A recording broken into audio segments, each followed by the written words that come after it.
Эми муну ар тараптуу караш керек да. Мен жана өзүмдүн сөзүмдө да айтып атпаймынбы, парламентке бул жер абдан түйшүгү түмөн. Бул жерде оор жүрүктү аркалайсың. Күнү түнү элден телефон чалуулар болот.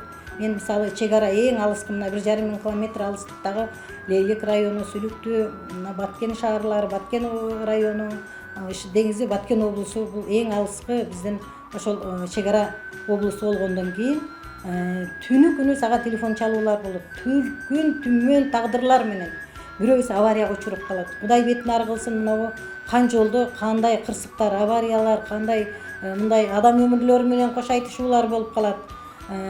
Суу кагып кеттилер болот. Иши кылып эмне деген түмөн түйшүктүү проблема менен кайрылат. Сен ошондо чечкиндүүлүк менен түнү болсо түнү, күнү болсо күнү. Ар кандай социалдык бір үй жогу болот. Жанагындай согуштан кийинки учурду мен мына согуш учурунда тиги кыргыз-тажик согуш учурунда ошол эле күнү учуп барып ошол кан тиги жыттанган ошол райондо элдин арасында жүрдүм мен. Ошол жерде жөн эле согуш талаасында жүргөнүңдө жашоо бүткөндөй болот экен да. Оор тагдыр ошол жүктү сен элдин тагдырын моюндап турасың да. Ал оор жүктөн качып кутула албай турган тагдырларга туш келет деп атат. Ошондой учурда сен даярсыңбы? Мындай духуң, ички сенин ички духуң, даярдыгың барбы? Өзүңдөн өзүң сынып калбай, ошол учурда сен элдин астында авангард болуп, сен жүгүн моюндап, ошол жерде маселе чечип турганга сен даярсыңбы? Вот ошондой учурда мен айтар элем, тажрыйбалуулар керек болот. Парламентте биз мына мен ошол 5-чакырылышта келгенибизде Садыр Нуркожоевичтер, Камчыбек Кыдыршаевичтер баарыбыз мына тиги бир курактагыларбыз.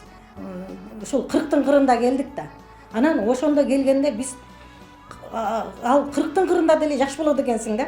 Биз Мыктык Юсуповичтерден, Абдулдаевтерден, Курманбек Осмоновтордон эми баарын атасам көп мындай легендарлуу кишилерден биз дайыма кеңеш алып турчубуз. Мына тиги Конституциянын атасы деп ошол саясатта өзүнүн мындай кыргыз мамлекетинин саясатында ролу зор Өмүрбек Ширкешевтерден барып кадимкидей биз консультация алчубуз. Могуну айтсам болобу, могу мыйзам жасасам болобу?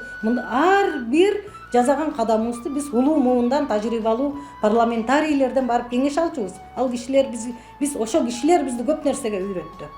Атактуу кишилер көпчүлүгү. Анан албетте жалаң мен жаштар келиш керек. Жаштар дагы ошол мамлекеттик кызматтарды басып өтүш керек. Ал тиги мамлекеттик же бир айыл өкмөттө, же болбосо райондук деңгээлдеги бир жетекчилик кызматта, облустук жетекчилик кызматтарда иштебей туруп эле өзүнүн бир чакан мындай бизнес же болбосо кичине бизнес жасаган кишилер деле келип бул жерде мен эми ал каршылыгым жок, бирок кыйналышат да. Парламенттин тиги эшиги каякта, бул маселе каерден кандай болот, кантип мыйзам жазууда эмне, кайсы процесстерди үйрөнгүчө ал 5 жыл өтүп кетет. Ал маселе ал өзү үйрөнөбү же элдин тагдырын чечеби? Элге жакындан жардам берүү деген озуйбада турат ал жердечи. Сени эл өкүлү мен мандатты бердим деп сага түмөн түйшүгү менен эл кайрылат. Ошондо эмне кыласың?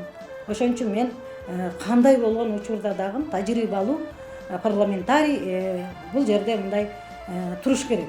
Парламентке керек. Жаштар да келсин, бирок эми коом бүгүнкү күнү бизде баягы 50 жылда эл жаңы дейт.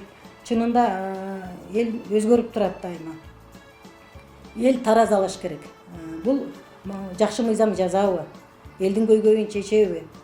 Бул билими, тажрыйбасы жетишеби деген мындай бир тараза ташты, мындай таразаны так коюш керек да, салмакты коюш керек. Саясий салмагын коюш керек дегендей болот. Маселе чече алабы? Ушул жагын карап анан уру деп туган болуп, айыл болуп бөлүнбеш керек да. Азыр эми мезгил такыр башка. Азыр даярлар келиш керек мен ойлойм. Ал жашпы кары маанилүү эмес. Жашына карабаш керек. 70-теги киши дагы ал мына эми өнүккөн кошуна мамлекеттерди алып көрөлү. Мына Кытай мамлекети кошунабыз. Аларда мына ушу 60-тан кийин көпчүлүк мамлекеттик чоң кызматтарга барат экен да. Бул себеби алар бүт неменин баарын басып өтүп мамлекеттик кызматтарга даяр болуп туруп анан ошондой чоң тепкич чоң мындай элдин маселесин чече турган кызматтарга барат. Мен ойлойм бул эл ичинде баягы соц тармактарда ошол ой эскилер токтосун бир жолу тиги депутат болсо экинчи жолу барбаш керек, ушундай мыйзам жазыш керек дегендерди айтып атпайбы? Бул конституциябызда шайлоого барууга, шайланууга ар бир жаран ал мындай жогорку кеңешке жашына карабай туруп укуктуу. Ошон үчүн эл тараза болуш керек да, эл тараза болуш керек. Мен ошол элимен айланайын, мындай мекенимдин мындай бактысы үчүн бул